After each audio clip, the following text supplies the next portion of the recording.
Hey, what's up guys? Today I'll be working on this 1974 Dodge Challenger that has been sitting in a barn for the last 30 years. That's right, 30 years of filth is on this car, and the results are going to be spectacular. Hey, how you doing? Come on in and take a look at the car. Oh my God, man. Wow. Holy. Looks a little different, eh? Oh yeah. That is insane. Alright, well, a few weeks ago, the owner of this 1974 Dodge Challenger contacted me about getting it cleaned up because he wants to get it back up and running again after it's sat here for the last 30 years. Now, when he arrived out at my studio last week, I'll admit I was pretty excited to get working on the car, as the Challenger was one of the last vehicles made in the muscle car era, and getting to work on a piece of history like this is always fun. Now, once the car was unstrapped from the trailer and the ramps in place, it was time to just roll the car off and into the studio, which should be a pretty easy thing, but the winch cable ended up being stuck underneath the car, so we figured we'd just give it some slack, roll it inside, and then deal with getting the cable unhooked. But of course, the winch decided to be difficult too, as the cable kept getting bunched up and twisted on the reel. So after some careful maneuvering, we had some slack on it and got the car moving, but didn't want to give it too long of a leash in case it got away on us and rolled into the front wall of the studio. So after finally getting it unhooked, we got it pushed in and positioned nicely over the drain pit. Then after a couple of minutes chatting with the guys about the car and taking a quick peek inside, they were on their way, and it was time for me to take a closer look to see what exactly I'll be up against. And here it is. After sitting for 30 years, the exterior of this car is in horrendous shape, as not only does it have a thick layer of dirt on it, the trunk, rear glass, roof, windshield, and hood are absolutely covered in bird poop. Yeah, that's pretty gross. Some of the piles are well over an inch high, so I'm really hoping that all this bird poo hasn't etched the paint after sitting for so long. Aside from that though, the wheels and tires are filthy too, and I've even spotted a few 8-legged creatures roaming around the car. But thankfully the interior is looking a little bit better off than the exterior is, although we're just trading one kind of poo for another, as the mice have made a home in here for quite some time too, and they didn't clean up after themselves on their way out, which means there's likely a nest hiding somewhere in here too, possibly underneath one of these really dirty seats. But before I get to work on what will undoubtedly be an incredible transformation, make sure you're subscribed to the channel and turn the bell on too so you never miss a future video.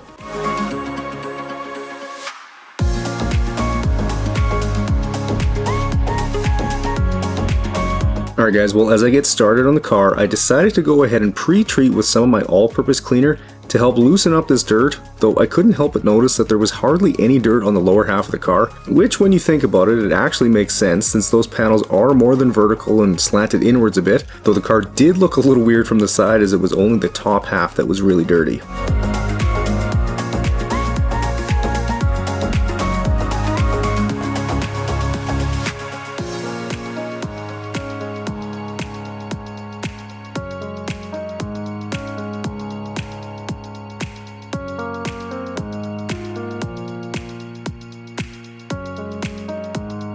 Now for the trunk lid and rear glass here, I decided to step up to using some degreaser, as it's got a little bit more bite to it, if you will, and can penetrate and loosen up all these bird droppings a little bit better, though it is still going to be the pressure washer that does most of the work here. And one other thing to note is that whenever there's a crevice like underneath the little spoiler here, it's going to collect and trap dirt like crazy, especially over 30 years, so I'll make sure to get that sprayed out really well from both directions.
starting on the hood now, and I'm making sure to spray on a liberal amount of degreaser here given how dirty it is, Though after seeing how the trunk lid turned out, I am hopeful there won't be anything lingering after I've pressure washed it. But to give you a little bit of background on the vehicle, I guess the new owner actually just bought the car from his dad, though it was originally his mom's car. I guess she bought the car back in 1984, and shortly after had some body work done to it and had the whole car repainted due to some previous paint issues. Then a few years after that, the two of them ended up parting ways, and when they divided assets, I guess he took the car and she got the house, which means he absolutely had his priorities straight. But the car got parked in 1994 and really wasn't even looked at until their son bought the car, as he intends to get it back on the road later this year.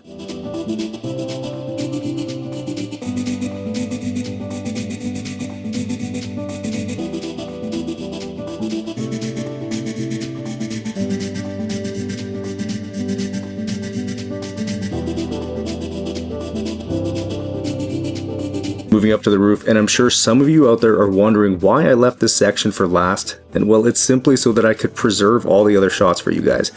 Normally I do work on a vehicle from top to bottom, as that's the smartest way to do it, but just like with this car, there is the odd time that I've had to make sure I can show you guys all the satisfying goodness of pressure washing each section of a vehicle.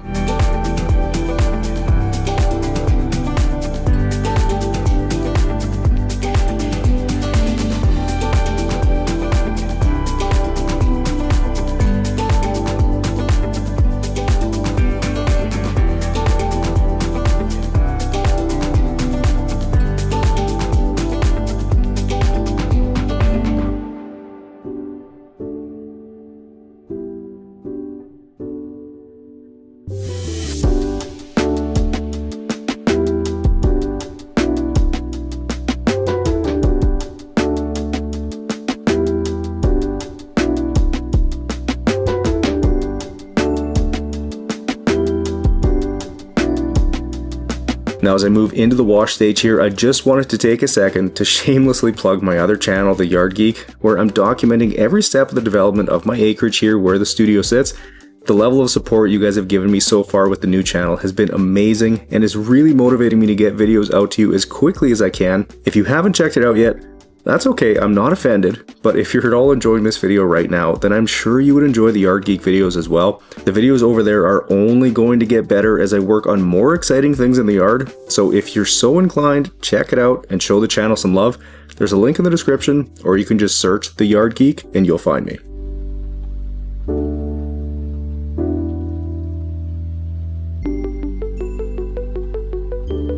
Okay, well, despite knowing that the owner fully intends to swap this stock motor out for a much larger and more powerful Hemi engine from a Ram, I'm still going to go ahead and clean things up in here a bit so it's not so dirty when he's working in here, though I'm certainly stopping short of getting into every single crevice since this engine is destined for the scrapyard, and for that reason I felt it was okay to use the pressure washer in here to rinse things off, even though I'd never normally recommend doing that because there's absolutely zero risk of damaging anything in here that isn't already going to get tossed.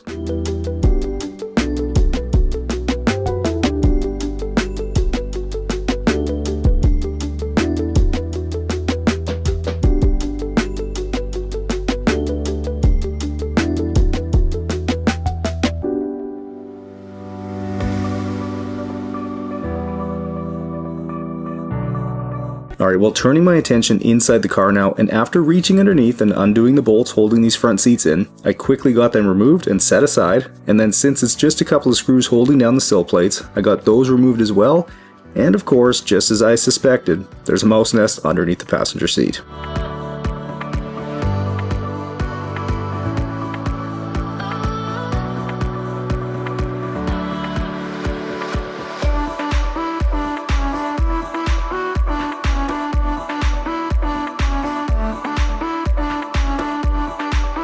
Okay, well, with the mouse nest out of the way, I can get to work with the vacuum, though as you probably already saw, I'm expecting this carpet to turn out really good today.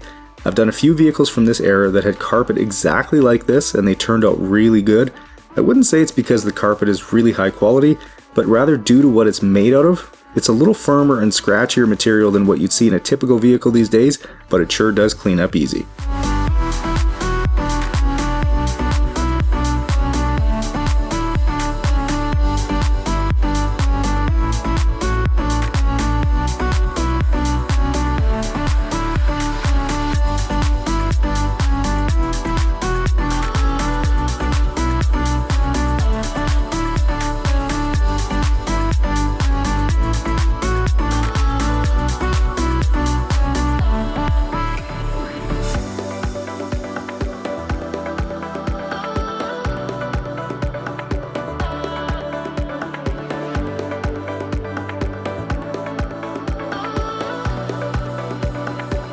Now as I work on vacuuming the seats here, it's pretty unfortunate that the driver's seat is in the shape that it is.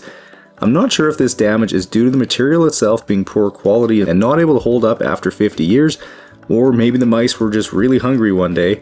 Either way though, it will somewhat tarnish the results today, but I'm pretty sure replacement options are readily available for a car like this.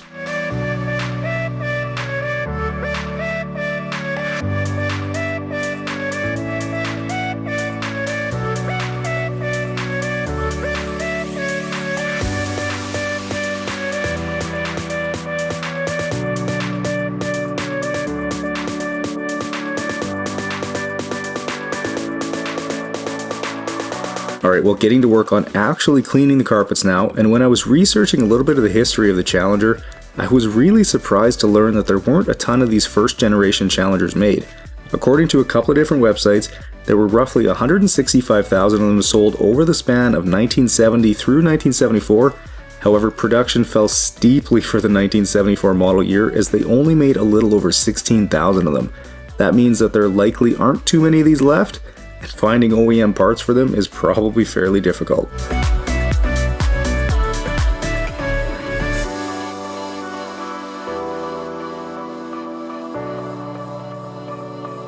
Moving up to the driver's footwell now, and for those of you who enjoy seeing these old abandoned vehicles get cleaned up to look new, well, I've got a playlist queued up of all the ones that I've done, so you can binge them if that's your thing, or I've also got playlists for work truck details, filthy exteriors, disaster details, and videos with customer reactions in them, just like this one.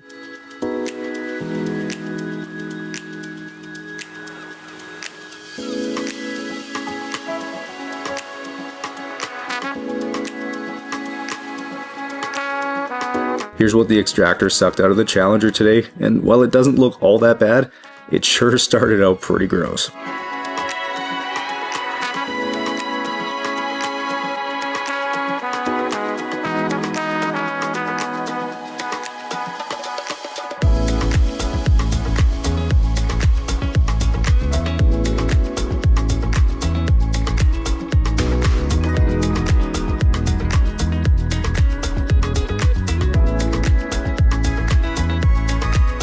Okay, it's time to tackle these absolutely filthy seats now, so using my leather cleaner and brush attachment on the steamer, I'll get to work scrubbing the years of dirt and body oils off, which basically just turned into brown sludge, which should go to show you how effective of a combo this is. You can find the leather cleaner along with most of the other products and tools that I use on my website over at detailgeekautocare.com. And then of course the steamer is available over on Amazon, and I've got a link to that down in the description for you guys. The steamer is one of the most versatile pieces of equipment that I own, and I highly recommend having one for detailing or even just cleaning around your house.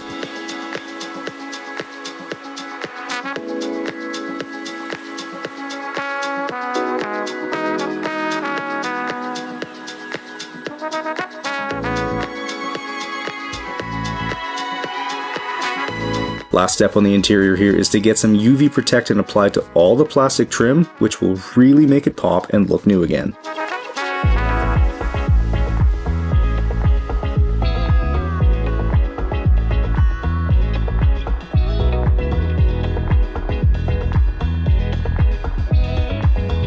Moving back outside now, and before I can apply a wax or sealant to the paint, I need to make sure it's perfectly clean and free of any embedded contaminants using some quick detailer and clay bar, and not surprisingly, the paint was still pretty dirty. Okay, now to really make this paint shine, I'm going to use my synthetic paint sealant, which I haven't been using too much lately, but not because it's fallen out of favor. It's still a fantastic product to use when you want a little more protection than what the ceramic spray coating can provide. So using my dual action polisher, I'll apply a thin, even layer to all the painted surfaces, and then just wipe it off in about 5 to 10 minutes when it's hazed over.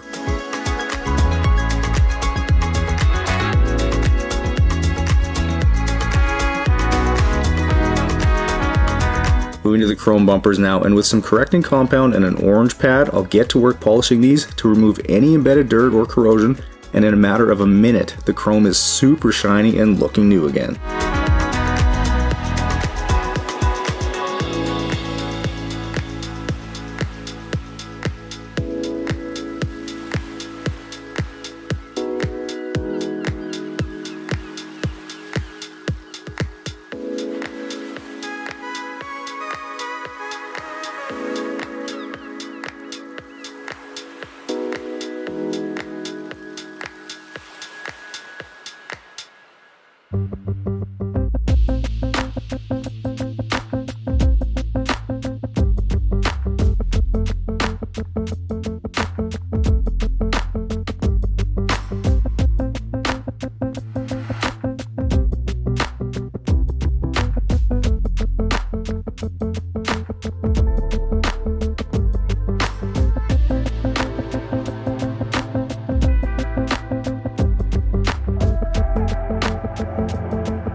Hey, how you doing? Come on in and take a look at the car.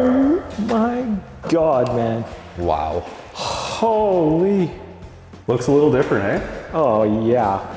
That is insane. Looks brand new. Yeah. Holy, cleaned Paint up was in so pretty good nice. shape under there. It looks awesome. The paint, man. Wow. We'll take a look This is inside. wild. Yeah.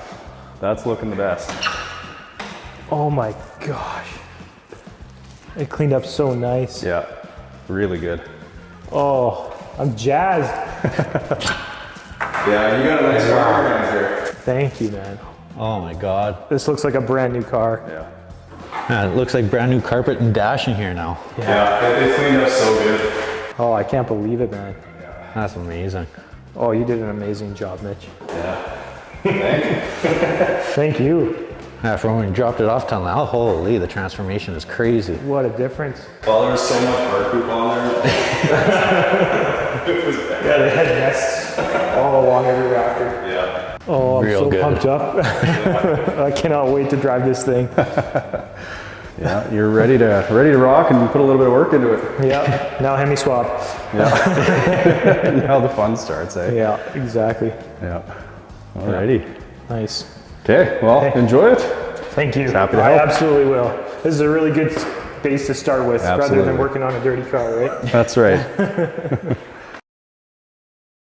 All right, guys, well, 10 hours later, and the Challenger is looking absolutely stunning.